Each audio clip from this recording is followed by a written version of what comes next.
గత నెలలో అనుకున్న స్థాయిలో వర్షపాతం నమోదు అవ్వలేదు. రాష్ట్రమంతా ఎండలు మండిపోతున్నాయి.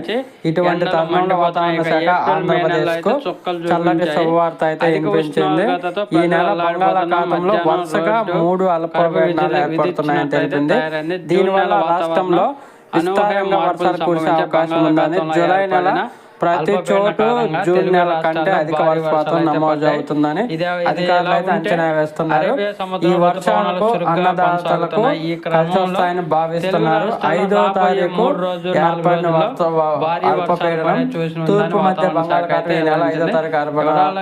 ఇది శనివారం నాటికి పశ్చిమ మధ్య బంగాళాఖాతం దక్షిణ ఏపీ తీర సముద్రం మట్టానికి 7.6 కిలోమీటర్ల ఎత్తులో విస్తరిస్తుంది. ఇది మరింత బలపడి అల్పపీడనంగా మారుతుందని, అది ఆదివారం సోమవారం 1-2 ప్రాంతాల్లో భారీ వర్షాలు, మిగతా ప్రాంతాల్లో అయితే సాధారణ వర్షాలు కురుస్తాయని అమరావతి వాతావరణ శాఖ అయితే వెల్లడించింది. గంటకు 30 నుంచి 40 కిలోమీటర్ల వేగంతో ఈదురుగాలు వీరుస్తాయని, రాయలసీమ జిల్లాలో మోస్తారు వానలు పడతాయని పేర్కొన్నారు.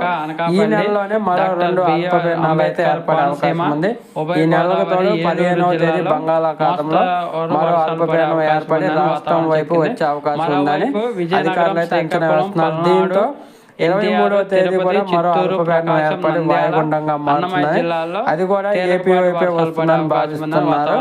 బంగాళాఖాతంలో వరుసగా ఆవర్తనాలు ఏర్పడి అల్పపీడనంగా మారడం జరుగుతుంది. వీటి ప్రభావంతో జూలై నెలలో విస్తారంగా వర్షాలు కురవబోతున్నాయని అధికారులు చెబుతున్నారు. అధిక వర్షపాతం నమోదు చేసే అవకాశం ఉందని, ప్రస్తుత ఖరీఫ్ సీజన్ ప్రారంభం కావడంతో